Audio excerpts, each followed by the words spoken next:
السلام عليكم، مرحبا بكم معنا في حلقة جديدة من بودكاست أمها. اليوم غنتكلموا على موضوع كيهم تقريبا كل البيت. غنتكلموا اليوم على صعوبات التمدرس عند الطفل.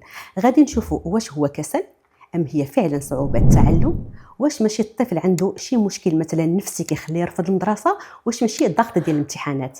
هاد الأسئلة علامات ديال مشاكل التمدرس عند الأطفال، الأسباب ديالها، وكيفاش الوليدات يقدروا يدوزوا واحد السنة الدراسية بدون مشاكل. أسئلة وغيرها غادي نتعرفوا عليها اليوم رفقة ضيفتنا دكتور هدى حجيج، أخصائية في الطب النفسي للأطفال والمراهقين. دكتور حجيج السلام عليكم. وعليكم السلام مها، شكرا على الاستضافة. مرحبا. الله يبارك فيك. مرحبا.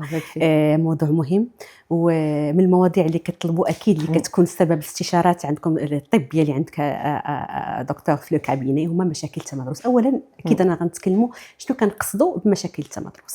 شكرا على اختيار الموضوع، وحتى مزيان اللي جا في بدايه السنه الدراسيه، لان دائما كنبغيو نحسوا الاباء لهذه المشاكل، وخصنا نعرفوا بانه هذا واحد الموضوع ما كينتهيش كما قلتي، كاين في كل دار، وكل طفل كيجيب معاه التساؤلات ديالو. دونك شنو هما المشاكل ديال التمدرس؟ هو اي طفل اللي كنلقاو بانه كيلقى راسو هو او الاساتذه والاباء كيلاحظوا بان عنده شي صعوبه في شي مجال، ماشي ولا بدا النقط، ماشي ولا بدا شحال تيجيب ولا ما تيجيبش المعدل ولا هذا. يعني اي طفل عنده في شي مجال من الدراسه، حيت نحن عارفين الدراسه فيها القراءه، فيها الحساب، فيها الحفظ، فيها التركيز، فيها السلوك، لان المدرسه ماشي فقط تعلم، هي سلوكيات. اذا اي طفل اللي عنده شي اضطراب في واحد من هذه المجالات راه خصنا نتسائلوا شنو وراء هذا الاضطراب، شنو هو المشكل اللي كيجعل ان هذا الطفل كيصعب عليه انه يكون مرتاح في المدرسه. يعني حنا غناخذوا الامر بشكل واسع شمولي. واخا من تنتكلموا على مشاكل التمدرس، واش كنتكلموا فقط على مشاكل اللي هي عابره، او مشاكل اللي تقدر تبقى مرافقه الوليد حتى يكبر مثلا، او طيله الحياه؟ على حسب الاسباب. كاين مشاكل اللي عابره، يعني كي بحال شي وليدات كيكونوا مزيانين في الدراسه ديالهم، كيوقعوا مشاكل عائليه، كيوقع تنمر في المدرسه، كيطيح شي استاذ يعني هو يكون هشيش نفسيا وغوت عليه ولا قلل منه، وغادي يرجع النقط ديالو غتنزل. وهنا كيكون السبب يا اما الخوف، يا اما الاكتئاب، يا اما انطواء على النفس، يعني شي حاجه اللي العامل البسيكولوجي هو اللي لعب. هنا فين كيكون داك المشكل الدراسي فتره قصيره. اما الاغلبيه ديال المشاكل الاضطرابات نقولوا الدراسيه كتكون مشاكل كتبدا من الصغر وكتواكب الطفل حتى الكبر ديالو. نعم مفهوم دكتور. اذا نمشيو نفصلوا دابا كما هاد المشاكل مشكل بمشكل مع ابرز العلامات والاسباب والحلول ديال الحل ديال كل مشكل. ويمكن الا بغينا غادي نبداو بكل ما هو يمكن ديسلكسي، ديسغرافي، ديسكالكولي، مشاكل الانتباه والتركيز، اظن انهم الاكثر طلبا وشيوعا ياك. الوغ غادي نحطوا واحد الاطار. الوغ كاين الصعوبات المدرسيه شامله هو واحد الطفل اللي عنده صعوبات باغتو، بحال المات، بحال العربيه، بحال الفرنسيه، بحال الحفظ، كلشي. هادو اطفال كيكون عندهم بحال بغيتي تقول النمط ديالهم ثقيل، وتيكون عندهم صعوبات انهم يحصلوا المعلومه ياك، وكيكون هذا الشيء بادي معهم من الصغر. وكيقيس كل المجالات، حيت دابا حنا عارفين بان المخ هو اللي كيتحكم في الدراسه ديالنا. دونك وكيستلزم واحد القدرات ذهنيه قويه باش يلا نوصلوا، لان كلشي الامور ديال الحياه يمكننا نتعلموها. ملي كنوصلوا للقرايه خصنا واحد القدرات ذهنيه. كاين بعض الاطفال اللي القدرات ديالهم كتكون ناقصه، وبالتالي كيكون عندهم صعوبات شامله. هادو كيدخلوا في اطار اللي كنسميوه حنايا لا ديفيسيونس انتيليكتويل، ولا كاين بعض الوليدات اللي ما واصلينش لا ديفيسيونس انتيليكتويل، ولكن النيفو ديالهم ليميت يعني ما كافيش. هاد الوليدات كيتلاحظوا بكري نورمالمون، حيت الاساتذه خصهم يشوفوا بان المستوى ديال هذاك الطفل بالنسبه للمستوى ديال الاطفال اللي عند معاه في القسم ناقص. يعني هاد الوليدات كيحفظوا واحد الحرف في اسبوع، هو خصو شهر وشهرين، وخصنا نبقاو نعودوا. هادو اللي كنسميوهم المشاكل الشامله. نهضروا في نفس الوقت على الاسباب ديالهم باش هذا. دونك هما الاسباب واما كتكون جينيه، يعني تيكون مشكل في الجينات، او وراثيه، يعني في العائله عندهم صعوبات مدرسيه وكتمشي من جيل لجيل، او بحال الوليدات اللي كيوقع لهم مشكل في الزياده. نعم. سوفرانس مثلا على نيسونس، يعني الولاده ما دازتش مزيان، ما وصلوش الاكسجين للمخ ديالو، وبالتالي هذا اثر على لا باز ديال التعلم اللي هو لو سيرفو.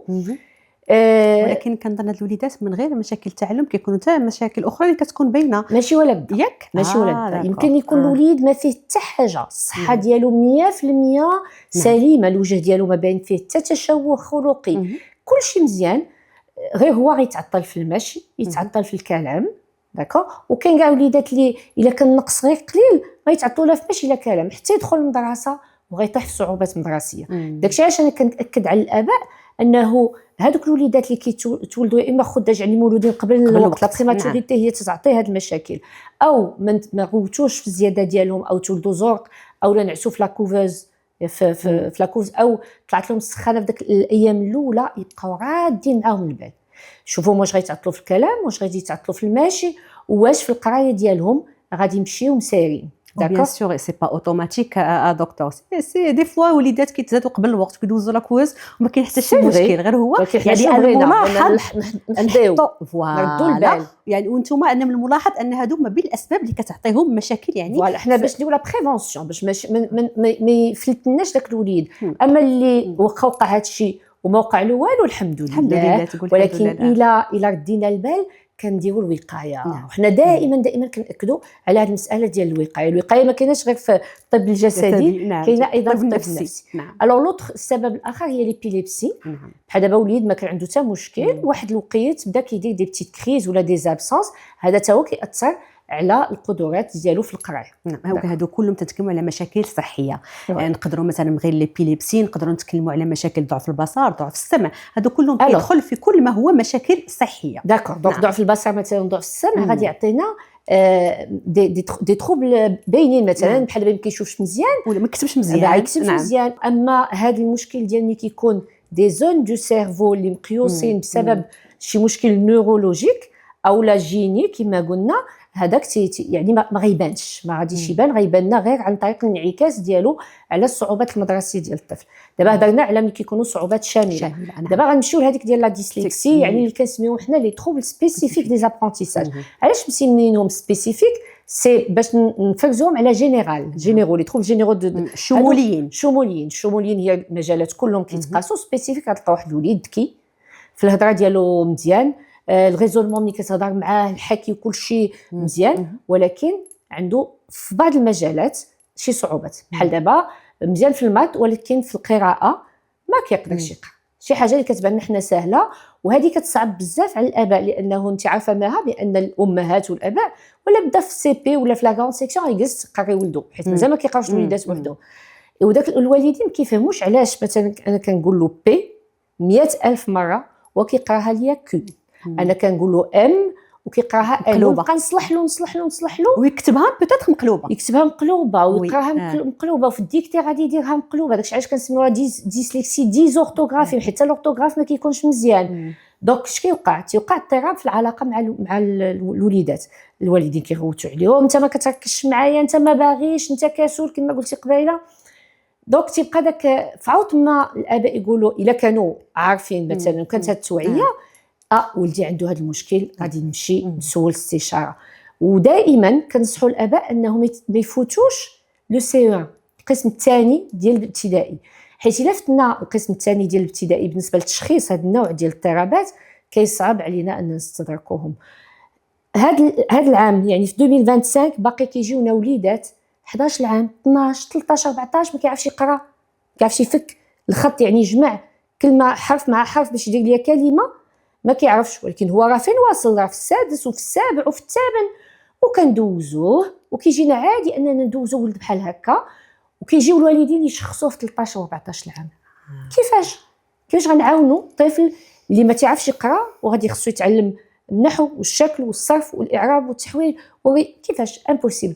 دونك هنا كنناشد الاباء انه الا عندك واحد الطفل ما تعلمش يقرا في الوقت، راه ماشي قرايه شي حاجه اللي كديكلونشا لراسها، حيت الا انت غتكون متفقه معايا معها الناس كيقول بحال دابا الهضره الكلام، لا راه تا عمو هضر معطل، خالو هضر معطل، تسنى شي اللي باقيين كنسمعوا دابا. بلاتي يعني بحال شي حاجه اللي غادي تجيب وحده، هي غتجيب وحده، الكلام راه غادي يجيب وحده، ولكن علاش تعطل في الكلام؟ حيت سورمون شي حاجه في لو سيرفو. انا بغيت نربط هذا الشيء بالمخ ديالنا، بالدماغ، هو انه البلاصه ديال الدماغ اللي كتحكم في الكلام واللي هو سميتو لونغاج اورال، هي اللي كتحكم في القراءه اللي سميتها لونغاج اكري. دونك البلاصه ديال الدماغ اللي مسؤوله على لو لونغاج بصفه عامه هما حدا بعضياتهم، واللي كيتحكم في هذا كيتحكم في هذا. دونك الا واحد وليد يتاخر في الكلام غيهضر، ولكن ملي غيجي يتعلم يقرا يمكن يلقى صعوبه. اكيد داكوغ. دونك هادشي علاش حنا كنحاولوا نقولوا للاباء الا ولدك تعطل في الهضره بتربيه هو صغير. كما تنقولوا تعطل في الهضره يعني وليد قبل من 3 سنين، لانه في 3 سنوات ياك دكتور خاص الوليد يكون كيدير ليا اون فراز جمله فيها سوجي فيرب كومبليمون. فوالا 2 ans et demi كيبداو يقولوا دي فراز ا دو مو. وي عطيني الخبز بغيت هذه 3 ans ça fait c'est des phrases complètes. وقبل 2 ans et demi راه كاين واحد الكابيتال ديال الكلمات، سي لو فوكابولير. لو فوكابولير كيكون عندهم واحد العدد ديال الكلمات، ويعني باش نسهلوا على الاباء اللي راهم تيقارنوا هما مع الوليدات الاخرين، كيقارنوا مع الوليدات اللي معاه في دابا كلشي كيدخل لا كريش بكري وكلشي. دونك الا فتنا واحد 2 عام ونص ولا 3 سنين ومازال داك الوليد مأخر بزاف في الكلام، هنايا نبتروا به باش نتفاداو المشاكل المدرسيه. حنا عارفين ان كل الوالدين بغاو وليداتهم يقراو. اكيد دونك كما قلنا قل من 3 سنين 2 كلمات، 3 سنين خصو يدير لي جمله مفيده. واخا الولي كاين مساله اخرى ديال الكلام ديال لو فوكابولير، كاين الوليدات اللي ما عندهمش يعني واحد لو كابيتال ديال مجموعه ديال الكلمات باش يقدر يكون لي ديك الجمله مفيده. هنا هو المشكل اللي كتسميه اون ديسفازي واقيلا الوغ هذاك وي هذا لا ديسفازي هو اضطراب يعني صعيب ديال تاخر الكلام، حيت كاين اللي تيتاخر في الكلام ولكن دغيا كيستدرك. لا ديسفازي هما وليدات اللي الكلام تيصعب عليهم ولكن بواحد الطريقه واسعه، يعني هو كيهضر وكيجيب له الله بانه كيقول الكلام اللي خصو يقول، ولكن هذاك اللي قبالته راه ما فاهموش. وي داكوغ. سي ان تروبل تري سيفير دو لونغاج اورال، ولكن هو ماشي ما مداولش بزاف، النسبه ديالو البريفالونس ديالو قليله بالنسبه لو روتار سامبل دو لونغاج اورال. لو روتار سامبل دو لونغاج اورال هو كما قلتي فوكابولير قليل، جمل ناقصين في التكوين ديالهم، او داك الدري كيهضر ولكن التطور ديال الكلام خصو يديفلوبي، يعني الجمله خصها توسع، خصو يزيد دي كومبليمون، خصو تلقاه هضر ولكن الكلام ديالو ناقص. با ان بون كومونيكون، ناقص بالنسبه للوليدات الاخرين، او ناقص بالوليدات الاخرين، ولا يمكن انه كيستعمل واحد المفردات ديجا غالطين، يعني نهار تعلمت على غالطين الكلمه تيقول لك هذيك تبدا يعوض الكلمات حيت كينساهم. وغالبا الوليدات اللي عندهم ان بروبليم دو لونغاج سي باسكو لا ميموار اوسي ناقصه. دونك احنا وصلنا لا ميموار اللي هي غادي نحتاجوها في القرايه. داكوغ. دونك حنا بغينا نربطوا هاد المشاكل، هاد العلامات باش الوالدين يردوا لهم البال مبكرا، طريقه مبكره. علاش هنا كنتكلموا على مبكرا وشنا هي الضروره ان الوليد يتشخص مبكرا؟ واش غادي يربح ليا في العلاج، غير يربح في وقت العلاج، او التحسن غادي يكون اسرع من الوليدات ولا مثلا المراهقين تكلمتي على 13 14 سنه 14 سنه الا كان مازال كيعرفش يقرا سي ترو طار. سي ترو طار. يمكن داك الساعات نساعدوه بشكل اخر، ولكن الترويض في حد ذاته ما كيبقاش يعطي نتيجه. علاش؟ لان الاطفال فاش كيكونوا صغار كنهضروا على لا بلاستيسيتي سيريبرال، سا دير كو داك المخ كيكون مازال كيتربطوا فيه لي زون دي كونيكسيون، مازال خيوطه كتربط ما بين البلاصه ديال الكلام والبلاصه ديال التحصيل والبلاصه ديال الفهم، حيت المخ ديالنا ماشي تيتزاد كامل، ماشي الجمجمه كتكبر وماشي وكينضج وماشي وكيربط ما بين لي زون اللي كل واحد اللي تيدير واحد الوظيفه. وكل ما خدمنا واحد البلاصه في المخ ديالنا كل ما الوظيفه ديالها كتكثر، كنعليو الوظيفه ديالها. داكشي علاش عاوتاني من ناحيه التحسيس تنقولوا للامهات والاباء يهضروا مع لي بيبي ديالهم. ان بيبي الا هضرتي معاه كتفيق لا زون دو سيرفو، tu le stimules. on le stimule. كنفيقوا داك البلاصه ديال لو سيرفو اللي الا لعبنا معاه باللعاب فيهم الالوان وفيهم الموسيقى اون ستيمول لي زون ديال لا ديسكريميناسيون اوديتيف، تو سكي سونسوريال اوديتيف. دونك سي تري بيان. دونك حنا كنقولوا للاباء الدري ماشي قطعه اللحم كنبطوه ونحطوه. جو بونس كو دابا الناس بداو كيعرفوا هاد المسائل، دونك يستيمول بلوس. مي غير باش نوضحوا انه شوف كيفاش داك الهضره اللي تهضري معاه وتلعبي معاه فاش كان صغير كيفاش غيكون عندها انعكاس على القرايه ديالو. دونك احنا الخدمه كتبدا وراضع باقي بيبي باقي يلاه هذا تزاد واخا ومن بارفوا في الكاش ديال ياك راه هادشي راه هكاك راه باقي جديد دكتور سميتي راه ماشي زعما حاجه اللي قديمه ماشي بديهيه.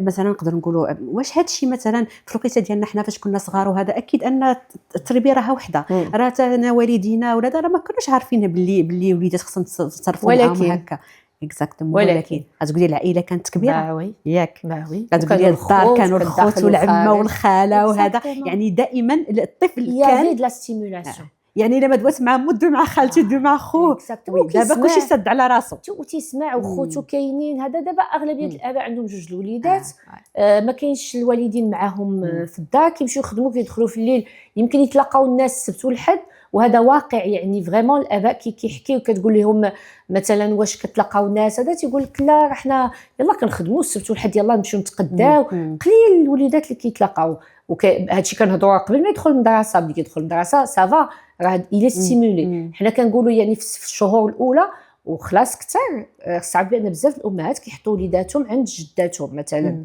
وجدهم كتلقى داك الناس كبار ما عندهم لا جهد لا والو لهذاك الوليد كيحطوه قبل التلفازه باش يشغلوه يعني قليل الجدات اللي كتجلسوا يلعبوا مع داك الوليدات ولا تحاكيه ولا تقرا له قصه ولا تخرجوا يلعب في الزنقه مع وليدات اخرين لا اغلبيه كتقول لك كنت كنحطو عند يعني لي غران بارون وكيشعلوا له التلفزيون كيدوز داك النهار ديالو هادشي قبل ما كيدخل المدرسه وتا لاكاش ما كيديو لان لاكاش كانت يعني بالنسبه لهم هو حتى ما لقى لي شد ليا ولدي عاد ندير لاكاش ماشي لاكاش شي حاجه اللي انا بريباري عليها يعني من قبل ناحيه الماديات الناس تيختي يعني ما تلقاوش عندهمش امكانيات ديال لاكاش كيديوهم عند والديهم ولكن راه ماشي نفس لا ستيمولاسيون.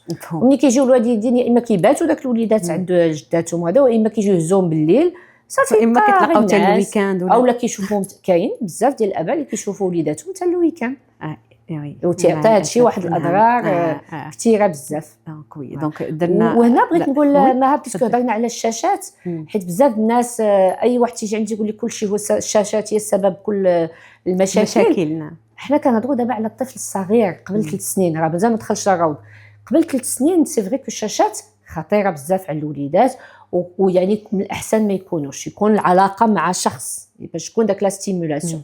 من بعد 3 سنين ماشي الشاشات راهم واحد شي حاجه خطيره خاصنا غير نقننوا الناس كترجع كل شيء للشاشات لا الا قنناها راه بحال اللعب في الزنقه ولا بحال اي حاجه الا كانش مقنن راه كيعطي نتائج سلبيه. مفهومه دكتور دونك يعني الا تكلم على لا ديسلكسي لا ديزورتوغرافي لا ديسكالكولي لا ديسكالكولي بحال باش نقولوا ديسلكسي سي لا ليكتور ديسورتوغرافي سي لورتوغراف ديسكالكولي سي جوست الحساب دونك لا ديسغرافي الكتابه عنده مشكل غير في الكتابه ديري مزيان ذكي هذا ولكن كيجيب نقاط خايبين حيت الاساتذه ما كيقدروش يقراو داكشي اللي كيكتب او مثلا ما كيكتبش الدروس دونك معطل في كتابه الدروس ما كيجيبش الدروس للدار باش يقراهم الامتحانات ما كيكملش داكو دونك كتلقاه ذكي وهذا ولكن داك الكتابه معسره له القرايه ديالو وكاين انعكاس.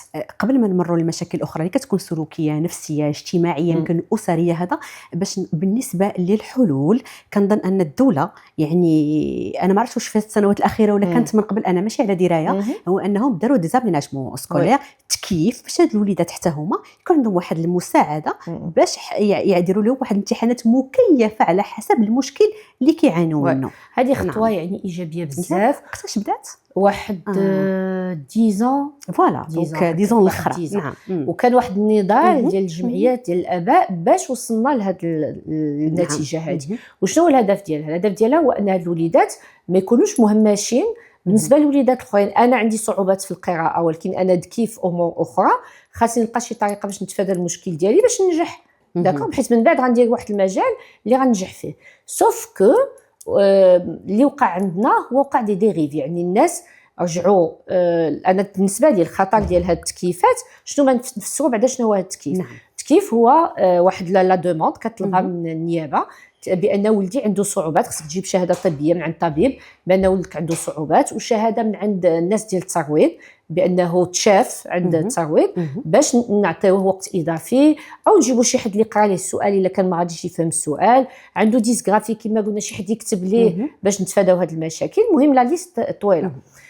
الحاجه الوحيده اللي انا ما تتعجبنيش في التكييف هو ما دايرينش واحد الزاميه تتبع الطفل. رجعوا كيجيو عندنا اباء اللي ما دايرين والو للطفل ديالو، مع ما تبع، مع ما داير لا اورتوفوني لا بسيكوموتريسيتي لا حتى حاجه، وتيجيو كيطلب له التكييف. داكوغ الوغ تقول لي وي بوركوا با يلا نتعاون معاه نتعاون معاه. وي سي فغي، ولكن انا اللي خايفه منه هو انه الناس يبداو يتكلوا على التكييف صافي، يقولوا وصافي بلا ما ندير الترويض راني نجي السادس غنمشي نطلب للطبيبه تعطيني التكييف ويدوز ولدي. اوكي غيدوز، ولكن غيدوز خاوي، غيدوز خاوي. عندي وليدات في الباك ما كيعرفش يقرا، وكيفاش وصل الباك ديجا سؤال بون وصل بالتكييف جوستومون، وها هو كاع نجح في هذاك الباك بالتكييف. انا تكوين مهني غادي نعطيه، غنعطيه تكوين مهني ديال التحضيري لانه ما كيعرفش يقرا. اش من الجامعه ولكن عملي كنقول ما كيعرفش، لا ما يقدرش يمشي للجامعه ما كيعرفش يقرا، سوق الشغل ما يمكنش امبوسيبل يعني. واما غيخرج يخدم، دونك علاش هذا العذاب كامل يخدم زعما غير شي خدمه يدويه ولا شي حاجه، ولا كاع الا بغينا نديروا له التكوين، بحيث الاباء تيقول لك بغيت ياخذ داك الباك باش يدخل التكييف ولا التكوين، لا فورماسيون بروفيسيونيل، ولكن حتى الفورماسيون بروفيسيونيل فيها دي نيفو. مثلا شي واحد غيدير ان تروك تكنيك غيخدم في لا كليماتيزاسيون، ولكن باش نعطيك واحد لاباري تركبو ولا تقادو خصك تعرف تقرا ليا البروسبكتوس، وهو ما كيعرفش يقرا. دونك هنا فين كاين هاد التناقضات، خاص الامور تكون مقننه اكثر باش ندفعوا الاباء انه يديروا دابا هاد التتبع اكزاكتومون التتبع. باسم تنتكلموا على التتبع كنتكلموا على الترويض، اما ترويض النطق او الترويض الحركي يعني او التركيز، كاين بزاف الانواع ديال الترويض. ولكن شنو هي افضل السن اللي بدا يتبع فيها الوليد؟ واش الا ولا مراهق باقي مازال ممكن نتكلموا على التتبع، ولا كنقولوا صافي سي ديجا ترو طار؟ لا بس با ترو طار على حسب التراب. حنا ما هضرناش مثلا على اضطراب التشتت التركيز وفرق في الحركه، عاد جايين له اي فوالا. دونك هذا حيت كيدخل علاش جبتو، حيت هو كان كيدخل في اضطرابات لي تروب سبيسيفيك دي زابرونتيساج، رجع دابا بوحدو. مثلا هذا يمكن نعالجوه في اي سن، داكوغ يمكن نعالجوه حتى عند البالغ، حيت لو تي دي اش كيكون حتى عند البالغين وكنشوفوا فوالا. اما مثلا اون ديسليكسي كما قلت قبيله خصنا نبداو بكري. اون ديسغرافي شي واحد اللي الكتابه بيان سور الا ما قدناش بكري من بعد كيصعب الحال. التركيز مثلا عنده غير مشكل ديال التركيز، خصنا نديرو الترويض على بكري. دونك حنا كنقولوا ديك كنلاحظوا المشكل القسم الثاني القسم الثالث نبداو. سا فو با دير كو ما غنبداوش كاع عند هذوك اللي يعني تقدموا في السن، من النتيجه ما غتكونش بحال اكيد مفهوم. فهمتي؟ دونك هادو يعني كانوا بكل ما يخص مشاكل التمدرس. ما كاينش غير هاد المشاكل هادو، كاين مشاكل اخرى اللي منهم تشتت الانتباه وفرط الحركه مع او بدون فرط الحركه. هذا شنو هو نقدروا نتكلموا السبب ديالو؟ غنقولوا الشاشات عاوتاني باسكو لا ما عنده علاقه بالشاشات، ما عنده علاقه بالشاشات، لانه هو اضطراب.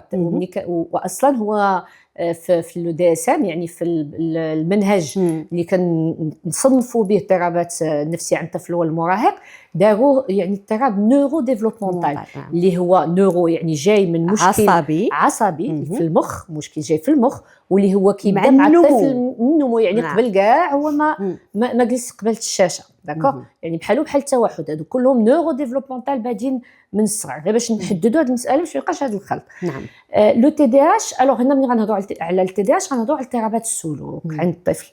الوغ اضطرابات السلوك عند الطفل في المدرسه، حيت راك عارفه المدرسه غتحرك جوج اسباب، واما غيبان لهم الوليد جوستوم عنده صعوبات مدرسيه وغيعيطوا للوالدين يقولوها لهم، او اللي هذاك اللي غادي يدير اضطراب السلوك وغادي يزعجهم في القسم وغادي يعيطوا للوالدين يقولوا لهم الطفل عنده اضطراب السلوك. اضطراب السلوك يمكن يكون عنده بزاف الاسباب، واما واحد الطفل كان مهدن وعنده شي مشاكل ورجع كيدير اضطراب السلوك كما قلنا، مشاكل في الدار، مثلا انفصال الوالدين، موت احد الوالدين، نعم، صدمه عاطفيه بادير، نعم، لادوليسونس. الوليدات بحال دابا اللي كيبقاوش راضيين على اللي مظهر ديالهم، التنمر في المدرسه، هذا هو وحده التنمر باندي اللي يقوس بوحديته، التنمر من الاطفال والتنمر من الاساتذه. كاين التنمر من عده، هذا التنمر من الوالدين حيت الوالدين حتى هما الا بحال دابا واحد الطفل عنده صعوبات وما تقبلوهش وضربوه وداك الشيء راه تيتسمى حتى هو اعتداء جسدي ولفظي ونفسي. دونك هاد كلشي هادشي غيعطي اضطرابات السلوك. ولكن شنو الفرق ما بين الطفل اللي عنده اضطرابات السلوك بسبب هاد الشيء والطفل اللي عنده TDAH؟ الفرق هو انه هذاك اللي بسبب شي حاجه وقعت في المحيط ديالو كيكون مزيان، حتى يوقع شي مشكل عاد تيتغير السلوك ديالو. باغ كونطخ الطفل اللي عنده TDAH كيكون من الصغر كتقول لك مو في كل شيء كيتحرك بزاف، داكوغ. دونك تيكون وليدات كيتحركوا بزاف. بعض الوليدات ما كيكونش عندهم ليبر اكتيفيتي، الحركه الزائده، وبالتالي كيكون غير مشكل التركيز، وهادو كيصعب التشخيص ديالهم، ما تيبانوا لهمش. دونك الا كان بحال دابا انا ذكي وعندي غير مشكل التركيز كنجيب نقاط مزيان حيت الذكاء ديالي كيغطي على المشكل ديال التركيز. فوقاش كيبانوا في الليسي، ملي الصعوبه ديال القرايه كتطلع هنا فين كيبان المشاكل ديالهم. دونك خصنا نردوا البال جوج حاجات. الطفل اللي عنده مشكل ديال التركيز واللي النقاط واما فاريابل، مره تيجي مزيان مره لا، تيبقى يطول بزاف في الخدمه ديالو، ما كيسربيش دغيا ويقاد، يبروكراستين في كلشي في حياته كلها. خصك تبقى تقول له دير هادي، كيبان لك معكاز بحال تيبان لك معكاز. يعني دكتور حشيش، من بعد ما تعرفنا على مجموعه ديال مشاكل التمدرس، نمروا الان للحلول العمليه اللي كتخدموا بها. تفضل. الوغ الحلول هو اون فوا كيكون تشخيص، حيت دائما قبل ما نهضروا على طفل عنده صعوبات مدرسيه خصنا نشخصوا واش بصح كاين صعوبات مدرسيه ولا مثلا غير المستوى ديالو هبط ولا المدرسه جاتو صعيبه ولا شي حاجه. اون فوا كنعرفوا كاين صعوبات مدرسيه، شنو هو النوع ديال الصعوبات هما اللي هضرنا عليهم قبيله، واش صعوبات شامله ولا صعوبات خاصه في بعض المجالات، ولا عندها اسباب بيولوجيه كما قلنا الابيليبسي، لوتيزم او اسباب اخرى. اون فوا كنشخصوا حنا في المجال ديال الطب النفسي للاطفال كنخدموا مع اختصاصات اخرى، يعني بحال الاورتوفونيست، الترويض ديال النطق، الترويض ديال الحسي الحركي، لي بسيكولوج. علاش؟ لان اولا خصنا نكملوا البلا. حنا دابا كنديروا واحد التشخيص كلينيكي ياك، ولكن من بعد خصنا نديروا مثلا داك التيست اللي كيديروا ديال القدرات العقليه ديال مثلا ديال الطفل، لي نوروبسيكولوج كيمكننا نطلبوه. لو بيلان اورتوفونيك اللي كيعطينا الديتاي ديال الصعوبات ديال الطفل باش هذيك السيده ديال الترويض كتعرف بالضبط شنو غتخدم معاه. بغيت ندير واحد هذا لا بريسيزيون، هو مراود النطق ولا مراود النطق راه ماشي الهضره، راه مراود النطق والقراءه. حيت بزاف الناس كنقول لهم مثلا طفل عنده صعوبات مدرسيه غتمشي عند المراود ديال النطق تيقول لك ولدي كيهضر مزيان. لا، هما اختصاص ديالهم الكلام والقراءه. اذا بعض الاطفال اللي معطلين في الهضره كيخدموا معاهم على التاخر في الكلام، ولكن اللي عندهم صعوبات مدرسيه كيخدموا معاهم على لا ليكتور، على لورتوغراف، على الفهم. يعني عندهم مجالات اختصاص اخرى كيخدموا معاهم. بالنسبه للحسي الحركي كيخدموا على التركيز، على الحركه الزائده، على الكتابه ملي كيكون ديسغرافي. دونك حتى هما عندهم اختصاصات اللي كيخدموا عليهم. دونك كيكون تشخيص عند طبيب نفسي للاطفال والمراهقين اللي هو كيقول للناس اللي غادي يخدموا معاه شنو المجالات اللي خصهم يتخدموا، ومن بعد خص مراقبه التطور ديال الصعوبات ديال الطفل. كيكونوا دي كونترول، تيكونوا عاوتاني كيتشاف الطفل باش نشوفوا واش تحسن، شنو اللي باقي، واش خصنا مثلا نكملوا في الاورتوفوني ولا نحبسوا نديروا لا بسيكوموتريسيتي. حاجه ثانيه اللي مهمه هو هاد اضطرابات التعلم بحال دابا التروب سبيسيفيك دائما كيتجمعوا مع بعضياتهم ولا مع اضطرابات اخرى كنسميوهم لي تروبل اسوسي. سافيدير الا كان الطفل عنده صعوبات في القراءه يمكن يكون عنده ان TDAH اسوسي. الا كان عنده صعوبات في القراءه يمكن يكون عنده التوحد. حنا ما بالناش التوحد حيت خفيف، مثلا التوحد خفيف ما كيبانش. دي تري كنسموا لي تري اوتيستيك، طيف التوحد. لا ما كاينش طيف التوحد.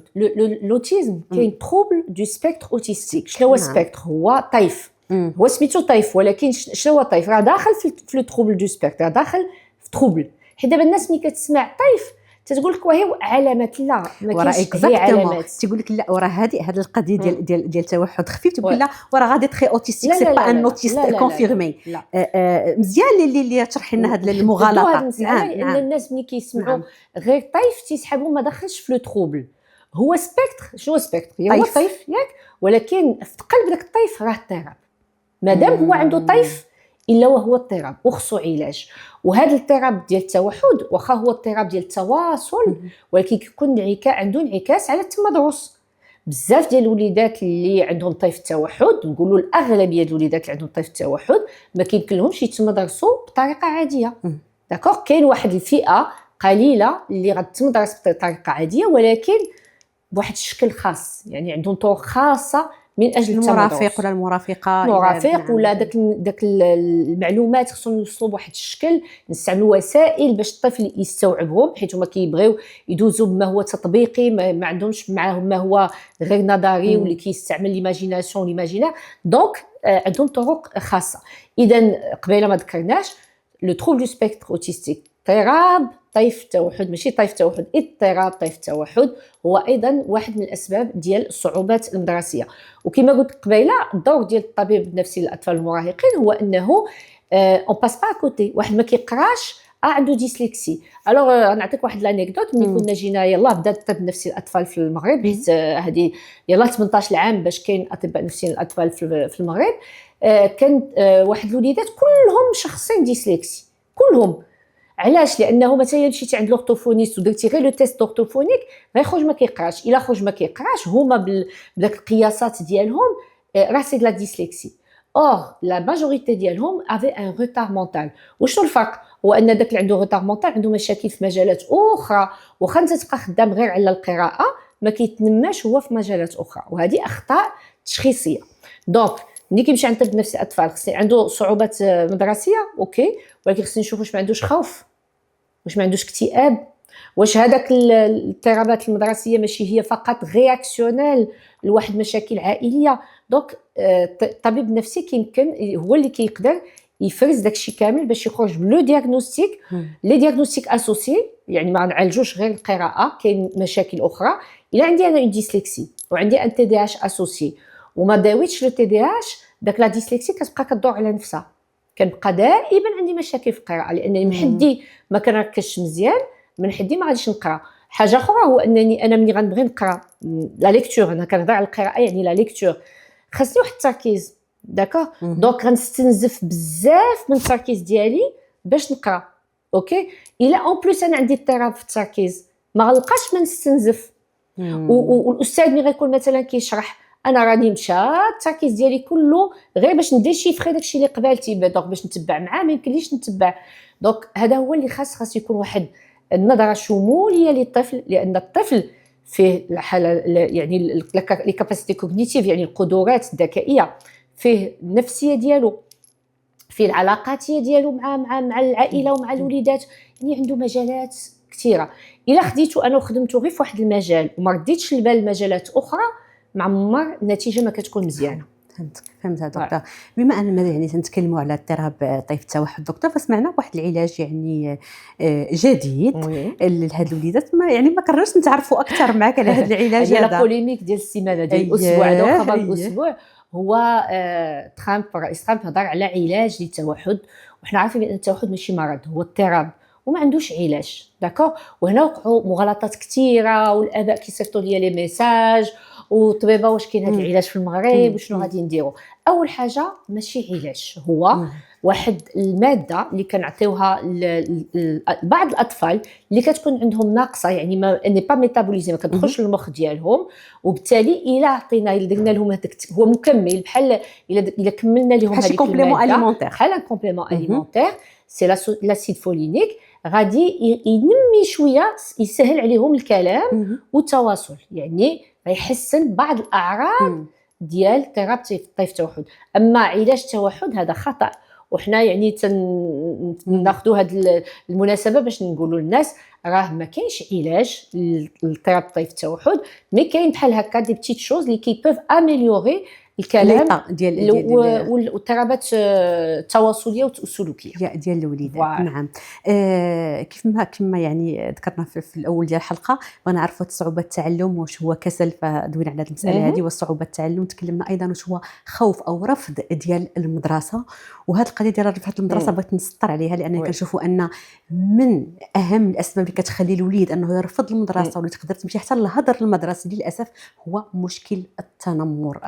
دكتور، رايك يعني في التنمر، خصوصا كيفاش الوليدات يتعلموا انهم يواجهوا هذا التنمر باي طريقه، خصوصا عند الوليدات اللي كنشوفهم تكونوا شويه تحت الثقه في نفسهم كتكون شويه قليله او عندهم مشكل ديال التعلم واللي كيخلي المجال الخصب قدام وليدات اخرين بانهم يتنمروا عليهم. الوغ جبتي واحد الموضوع مهم بزاف، هو الخوف من المدرسه. الخوف من المدرسه كاين واحد الخوف من الرفض من المدرسه، رفض المدرسه فوالا، او رفض المدرسه. كاين واحد التراب سميتو لا فوبي سكولير او لا ريفو سكولير انكسيو. ريفو سكولير انكسيو. على تيك اون انيكدوت، واحد المره جا عندي واحد الوليد من المحمديه جوستومون عنده فوبي سكولير، يعني كيخاف انه يمشي للمدرسه بسبب التنمر. يعني هو كبير وفي الذات ديالو تيبان كبر من الوليدات اللي معاه، ويعني هو ما عندوش الثقه في النفس ديالو، هذا كانوا كيتنمروا عليه. دونك ما في البريمير هذا الخوف من المدرسه. دونك جي في ان سيرتيفيكا باش المدرسه يفهموا بانه هذا الوليد ما كيجيش ماشي حيت ما بغاش يجي، وكتبت لها عنده خوف دونك ايفيتمون سكولير انكسيو. ايفيتمون سكولير يعني ما تيجيش للمدرسه، تجنب مدرسي بسبب الخوف. حيت بحال هكا كنسميوه هذا هو التشخيص. الوغ المديره عيطات عليا قالت لي ايفيتمون هو اذا هو ما باغيش يجي للمدرسه. يعني حتى الفهم ديال واحد الحاجه اللي كاينه يعني في دي اس ام في التشخيص، حتى يعني كيفاش الاساتذه لا كومونيكاسيون الناس ما ولو انك درتيه كتشخيص وبالنسبه لهم هو ما بغاش يجي للمدرسه. او هذا وهنا يعني ناكدوا على الاباء وعلى الاساتذه وعلى ما كاينش شي طفل ما كيبغيش يجي للمدرسه، لان المدرسه ماشي مقر غير ديال القرايه. الوليدات اش كيجيو للمدرسه هي الدار رقم 2 البيت الثاني ديال المدرسه، عندهم صحابهم يديكوفر دوطخ شوز، تيكتسبوا شي حوايج ماشي كيكتسبوا غير القرايه. حتى داك النظره ديال الاستاذه ليه ملي كتقول ليه برافو سوبر، هذا ملي كيقارن نفسه مع صاحبه، هادشي كله راه تياخذوا من المدرسه. اذا واحد الطفل ما يمكنش ما يبغيش يجي للمدرسه الا كان سبب. وهنا هو اكزاكتومون تسمحي لي هذه المساله. واحد المره كنت سولت ولدي قلت له واجي بدا واش زعما عجبك في ليكول هذا ما تبونس با زعما شونجي شويه هذا. قلت لي ما طلعتلكش ديك المدرسه في راسك زعما ما تبغيش تبدل. عرفتي شنو قال لي زعما فريمون لا ريبونس ما كنتش متوقعها دكتور. الوغ لا ريبونس كانت قال لي ماما الا كانت دارنا هي المكان الاول اللي كنرتاح فيه، المدرسه هي المكان الثاني اللي كنرتاح فيه. وي علاش؟ حيت ولف، حيت هو راه من لاكاش ملي كانت عنده عام كبر في ديك ليكول ولا سا سباس بيان في ليكول. كون كان ما كانش سباس بيان في ليكول جوستومون غادي ترجع بالعكس، يعني عبء عليه وكيرجعوا داك الوليدات كيخافوا يمشيو للمدرسه.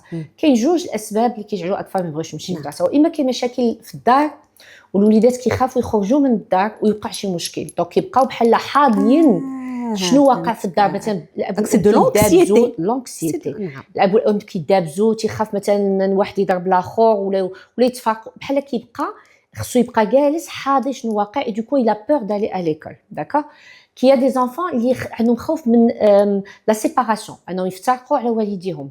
سي لونكسيتي، سي ان تروبل انكسيو، سميتو تروبل انكسيتي دو سيباراسيون، واللي نورمالمون كيكون فاش كيكونوا الدراري صغار ولا كيتخطاوه، ولكن ملي كيكون صغار كيكون سميتو غير انكسيتي دو سيباراسيون، ولكن ملي كيتخطاوش تيرجع تروبل انكسيتي دو سيباراسيون، يعني حاله مرضيه، لانه فوالا فاتوا داك السن اللي نورمالمون كيكون داك التعلق بالوالدين. الوغ الا فتنا هذا السن باش هذا تيبداو الوليدات كيجيهم دي كريز دانغواس. فهاد لي كريز دانغواس واما بحال دابا تيتقياو في الصباح قبل ما يمشيو للمدرسه، دي دولور هذا دي سيفالي، كيمرضوا جسديا بسبب الخوف، ماشي كيديروا بالسهوم بحال لا. شوف سي نورمال نقولوا المصران هو الدماغ الثاني ولا هو الدماغ الاول سي بيولوجيك. القلب كيتسرع راه ما شوفش بعيد. شوف راه احنا مثلا في اياماتنا حنا غادي ندوزو شي امتحان، غندوزو البكالوريا كتفيق بدي دولور في فكرك هذا علاش فينا نوصي جست بحال كترجم، وهذيك هذوك الافكار ديال تكون لحظه عابره، مساله عابره. هاد الوليدات سي تو لي جور ولا حتى كاع الا مشاو مرضيه حتى الا مشاو تيمشيو للمدرسه وتيمرضوا، تيديروا دي كريز دانغواس وكيعيطوا لوالديهم كيديرهم. قلت لك الاسباب الاخرى هي ملي تكون المشكل في قلب المدرسه، يعني واما كيلقى راسو عنده صعوبات، دونك تيحس الوليدات راه كيحسوا براسهم، يا اما الاساتذه كيبقاو يهضروا على داك الصعوبات، علاش ما قريتيش، علاش ما كسبتيش، علاش انت دائما ما كتعرفش، يعني كيهبطوا من المعنويه ديال هذاك الطفل وما تيشجعوش، الوغ كو هما يمكن ما عارفينش انه عنده صعوبات، تيسحبهم بغي ما بغاش يقرا. وكاين المساله ديال العلاقه ديال الطفل مع الوليدات الاخرين والعلاقه ديال الطفل مع الاساتذه. وهنا باش نهضروا على التنمر، انا كنقول اول حاجه باش نوقيو وليداتنا من التنمر هي التربيه. خاص الاباء في كل سنه دراسيه يحسسوا وليداتهم من هذا الموضوع ديال التنمر، باش ما يكون ولدهم لا متنمر ولا متنمر عليه. فهمتي؟ لانه في كلا الحالتين كيعطي اضطراب نفسي. وحتى المساله ديال كتبني على التربيه، اننا وليداتنا خصهم يعرفوا انهم كاينين دي زونفون كي سون ديفيرون. اكزاكتومون. يعني وحتى هذوك الوليدات هما راه من حقهم يقراو، حتى هما من حقهم انهم يتقبلوهم. وهنا ماشي حتى الوليدات، يعني كنظن ان الا كانوا لي بارون غيدويو مع ولادهم في هذه المساله، شنو هو الدور ديال المدرسه بعدا؟ هي المدرسه والاساتذه وهذا اللي على عينيهم كيوقع داكشي طول لي جور، فاكيد حتى هما عندهم واحد الدور الا بغاو يكون واحد الجو ديال القرايه، واحد الجو ايجابي وسط لاكلاس. اكزاكتومون. ولكن ما عرفتش واش ما احنا في الصغار ديالنا مثلا كان كيقول لك الا شفتي شي حد عنده شي حاجه مختلفه ما تحققش فيه. انا يعني كنعقل في التربيه ديالنا تيقول لك ما تحققش فيه باش ما تحرجوش. يعني هذه كاين في الدين ديالنا وكاين في التربيه ديالنا وفي كل شيء. ولا خرجنا غير للزنقه وشفنا شي شخص عنده مثلا شي اعاقه ما ولا شي حاجه ضعف ولا شاك غير عينيك عليه صافي كتحضر عينيك باش. وهذه هي لومباتي. ولومباتي خصها تتعلم في الدار وتتعلم في المدرسه. وكما قلتي الاساتذه خصهم يديروا فقرات تحسيسيه للاطفال باش يتقبلوا بعضياتهم. مثلا هذاك الطفل اللي كيقرا مزيان يساعد هذاك اللي ما كيقراش مزيان. داكور. واحد الوليد ولا بنيته مثلا اون سوربوا، داكور، اون فا لو فالوريزي. غنشوفوا شي طريقه باش نجعلوه يعني نبينوا الايجابيات ديالو. خصو يكون تواصل ما بين الدار والمدرسه حول هذه المواضيع. حيت دكتور اكيد حيت نعرفوا ان نونفون ما تنديروش لو ريجيم، لاننا ان نونفون ملي كيدار له ان ريجيم اوتوماتيكمون يطيح في لي كاشوطري كيبقى ان نونفون. اكزاكتومون. سو يفو ان اكومبانيمون جلوبال. شنو قلت لك؟ الطفل راه جسد وعاطفه وروح وكاين بزاف ديال الامور اللي خصنا نخدموا عليها بهذا. وهذه القضيه ديال التواصل ما بين المدرسه والدار، حيت ديما انا تيجيب لي الله عندنا واحد الفكره، هو انه الدار والمدرسه اعداء، بحال هذوك كياخذوا منهم الفلوس والاخرين بحال ما تيقينش فيهم. الوغ خص يكون واحد التواصل، يكون بالعكس يد في اليد باش نواكبوا هذاك الوليد سواء كان عنده صعوبات او ما كانش. وعلى ذكر المدرسه، واش هاد الوليدات عمرك لقيتي شي حاله ان المدرسه رفضات شي وليد ولا شي بنيته عنده مشكل ديال التعلم وقالوا للوالدين هز عليا ولدك ديه عليا؟ هادشي هذا سي حيت انا سامعه ديكا بحال هكا، وصراحه كان كيبقى فيا الحال. تقول علاش ماشي من حقه ولا في مدرسته دي عليا ولدك حيت ما كيجيبش مزيان غيهبط ليا النيفو ديال كنت جو تي دير ماها هذاك الشيء ديال تكييف الامتحانات. يا ميم دابا دي زيكول كي ابوز تيصيفطوك دري قادر يدوز امتحان راسو غير عندك يمشي يسقط نديروا له تكييف باش ما ندير انا بان النتيجه 100%. على ماشي لا دوموند ديال لي بارون اللي كتكون لا با توجور. ياك يا دي بارون كي ريفوز دي زونفون كي ريفوز تكييف. عرفتي شنو؟ لان بعض الوليدات تيقول لك ما نمشيش ندوز امتحان بوحدي، اعاقه علاش كيدوزوا بوحدهم هما. كاين اللي كيدوزوا بوحدهم. دونك الاباء بعض ما تيكونوا رافضين، الوليدات رافضين، وكاين المدرسه خايفه. انا تنقول خاص الدوله تمنع يعلقوا النجاح 100%، لانه ما يمكنش المدرسه اللي فيها النجاح 100% اذا كاين شي مشكل. وهذوك الوليدات جوستومون اللي عندهم صعوبات ما من حقهمش انه يمكن خصو وقت اكثر يعاود العام ديالو. ما سميتوش سقوط، سميتو انه نعطيوه فرصه. ومام هذه القضيه ديال التعواد ديال السنه راه على حساب الاضطراب. كاين الوليدات اللي خاصهم وخصها تكون انديكاسيون ميديكال، خص لو ميدسان لو بيدوبسيكياتر يقول واش هذا الطفل من مصلحته وغيعاونوا انه يعود القسم او ماشي من مصلحته. داكوغ. دونك بالعكس يكون حاجه عاديه انه يكون عندنا وليدات اللي ما قدروش واللي واخا عاوناهم وخدينا التكييف ما كانش يمكن لهم. دونك العون خاص يعني خاص نخدموا يد في يد. خاص لي بارون يكونوا متعاونين، المدرسه تكون متعاونه، خاص يكون ان ميليو دو كومونيكاسيون. راه ماشي الفكره انني انا جو بي ليكول انني غادي نمشي وغنقول لهم لا وكيفاش. يعني انا ورديت البال مع حاجه اخرى. كنت كندوي مؤخرا من الاستاذ ديال ولدي. قلت له شوف واحد القضيه. قال لي نعم. قلت له والله العظيم انا ولادي بغيتهم يكونوا غير مويان، يكونوا غير بخير، يكونوا مويان. انا سا مديرونش با، ما باغاش 9 في 10 دو مويان و 18 وهذا. قلت له يكونوا غير مويان، يكونوا هما بخير. راه الحياه راه ماشي هي انه يكون عندك دي زونفون اكسيلون. راه انا جو بريفير يكونوا عندي دي زونفون اللي يكونوا ايبانوي يكونوا اكسيلون. اذا طلع حتى في شخصيته قاري مزيان ولكن شخصيته محطمه، كيفاش غيمشي يطلب كاع داك الخدمه؟ كنلقاو وليدات كيقراو تري بيان ولكن ما يقدش يهز عينيه فيك، ما كيعرفش انه يدير ان ديسكور داكوغ. علاش؟ لانه مضغوط، كيقرا بزاف، كيجيب نقاط، ولكن ما نميناش الشخصيه ديالو. اكيد يعني خص كلشي خصو يمشي اون باراليل. عرفتي شنو جاوبني الاستاذ؟ قال لي شوف، قال لي كانوا كاع لي بارون اللي تيخلصوا على ولادهم المدرسه كيفكروا بحالك. قال لي انا راه كيجيو عندي في لي كور دو سوتيان من غير ليكول، تقول له شوف انا ولدي ديو مومون كنخلص عليه ليكول لي كور دو سوتيان ما يهبطش ليا لا 18 داكشي علاش قلت لك الغلط. كيفاش عايشين هاد الوليدات؟ قال لي انا ما بقاش كنلقى مشكل مع لي زاليف، كنلقى مشكل مع لي بارون. سي فري الغلط راه من جوج جهات. كاين لي بارون اللي كيلوحوا الحمل كله على المدرسه، سادير غدبوا معاه، انا مخلصكم كما قلتي خصني غير نعرف غير النتيجه ودبوا معاه. وكاين المدارس اللي كيضطروا انهم يكتبوا النتيجه ديال الطفل باش الاباء ما يقولوش علاش ولدي ما جايبش مزيان. واش هذا معقول؟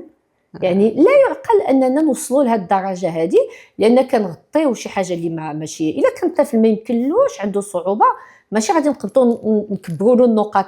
انا كيجي عندي شي وليدات بالبولتا، لو بولتان نو ريفليت با نهائيا القدرات ديالهم. هي باسكو كاين دي زيكول اللي تينفخوا النقاط بكل صراحه، وملي كنمشيو للامتحانات الموحده وامتحانات الموحده شنو كتلقى جايب لي زويت في ليكول جايب 5 sur 20 اكزاكتومون. وكاينين دي زيكول اللي هما بلا ضغط الاباء، هما باش يوصلوا ديك النجاح ديال 100%. هادشي خصو يعني تلميع الصورات المدرسه، خصو حوار ما بين المختصين اللي ديال المجال، ما بين الناس ديال التعليم، وما بين الناس اللي مختصين في اضطرابات عند الطفل، باش الله كنلقاو شي حاجه اللي معقوله. حنا تنمشيو مع مصلحه الطفل. هذا الطفل هذا شنو هما لي بوزوان ديالو؟ شكون اللي كيعرف لي بوزوان ديالو؟ اول واحد اللي خصو يكون عارف لي بوزوان ديال الطفل ماشي ولا بدا، سي المدرسه، الطبيب النفسي. حيت علاش؟ لي بارون عندهم العاطفه، دونك هما كيمشيو بالعاطفه ديالهم. الاساتذه عليهم واحد الضغط. الطبيب النفسي عنده دراسه علميه لي بوزوان، يعني شنو خاص هذاك الطفل، وخصو يساعد سواء الاباء او المدرسه باش يمشيو كلهم بطريقه واحده اللي كتخدم المصلحه ديال حنا دائما اول حاجه المصلحه ديال الطفل. غادي غنشكرك على جميع التوضيحات اللي قدمتيها دكتور حجي. شكرا على وقتك، بارك الله فيك. اذا مشاهدينا نتمنى انكم تكونوا استفدتوا معنا في هذه الحلقه، ونكونوا يعني جاوبنا على بعض التساؤلات اللي اكيد غتلقاو مجموعه ديال الاباء واولياء الامور كيتسائلوها. نتلاقاو في حلقه مقبله ان شاء الله.